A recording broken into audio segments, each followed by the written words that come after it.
meg kell ismerniük a napi életritmust, meg kell ismerniük a heti életritmust, az éves életritmust ahhoz, hogy egészséges felnőttekké váljanak.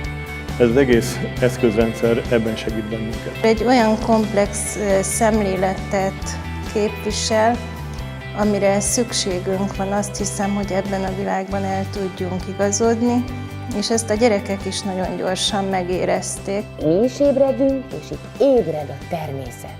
Ha figyelitek, hogy mit csinál, ez a sáv, ez az ébredés ideje. Tavasszal ébred a természet. Fent vagyunk, mit csinál a nap? Fönt van, világos, meleg. Első osztálytól 4. évfolyamig teszteltük ezeket az eszközöket. Mindennapos használatra került sor a kollégáknál.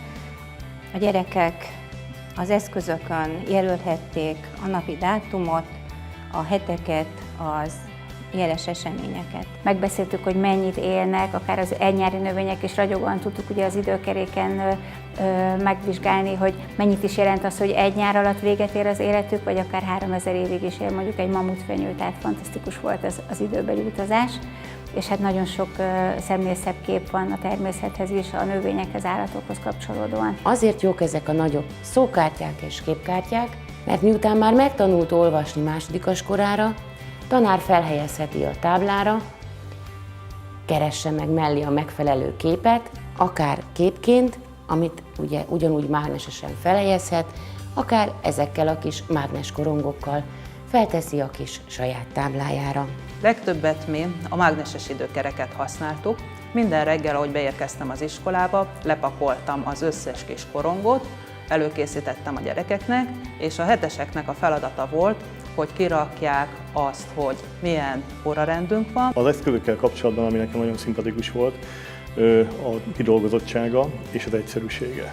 Tehát nem túl díszített, nem túl cicamázott anyagokról van szó, hanem használható, gyerekek számára is jól átlátható, esztétikus, szép, színes anyagokat kaptunk, és ráadásul nem statikus módon kaptuk meg, hogy tessék, itt van, ezzel dolgozzatok, hanem egy kis dinamikát belevéve kollégáim szerepet kaptak abban is, hogy még mit lehetne, még mi az, amit tudnak alkalmazni, tudnának alkalmazni. Azon kívül nagyon szerettük még az évszakokhoz kapcsolódó képeket, ami kapcsán például a nyelvtanórán nagyon jól lehetett használni szógyűjtésre. Kis mágneses táblákra készítettem egy olyat, hogy beosztottuk a 4 évszakra, és különböző kártyákat adva nekik, úgy, mint ruha, öltözet, növények, állatok élete, ennek ciklikussága, tehát ezeket figyelhettük meg, és rakhatták ki egyre inkább önállóan a gyerekek ezekre a kis táblákra. Én legtöbbet a szőnyeg formájút használtam, oda minden nap odaültünk. Nagyon fontos volt, hogy a gyerekekkel, ugye mindjárt az évszakokkal kezdtük, környezetismeretből és az ősszel. Ezt a nagyobb táblát szépen felvigyezve a falra, élvezettel rakosgatják a gyerekek, ugyanis meg lehet rajta mutatni azt, hogy mi mindent tudnak, milyen időjárás van éppen, és hányadika van. Én a saját gyerekemen tapasztaltam, mert ő már 1 éve ezzel foglalkozik a nagycsoportban, hogy nagyon könnyen megtanulták azt, hogy ők már mikor születtek, nagyon ügyesen tudják a napokat, a hónapokat, az egyes ünnepeket, hogy milyen hónapban van, nagyon ügyesen látja azt, hogy egy hónapon belül, vagy egy évszakon belül az elején, a közepén, vagy a végén született.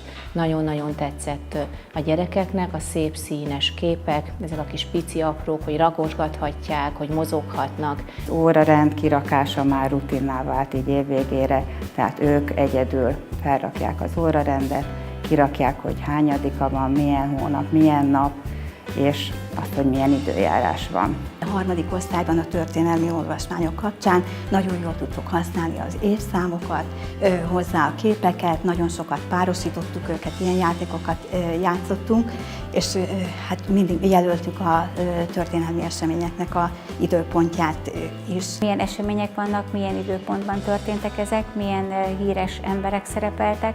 Nagyon-nagyon jó képek voltak a történelmi olvasmányokhoz. Tehát utaztunk, mutattuk az ujjunkkal egész ide az idő múlását, akár a kezünk mozgásával is tudtuk érezni, hogy most tényleg egy nagy utazást teszünk. és oda került a kép, ahova kellett, és onnan visszautaztunk, vagy visszajöttünk a mostani időben. Tehát ezeket a távolságokat nagyszerűen tudtuk nyomon követni. Itt egy ember, itt egy emberi lépték mind a 7, itt pedig a körülöttünk lévő egész valóság. A természetben egy év annyi, mint nekünk egy nap. Ha az egy napot jól tudjuk, akkor az évet is tudni fogjuk. Segítette a gyerekeknek az időben a tájékozódását, nagy segítséget adott a vegetatív változások szemléltetésében.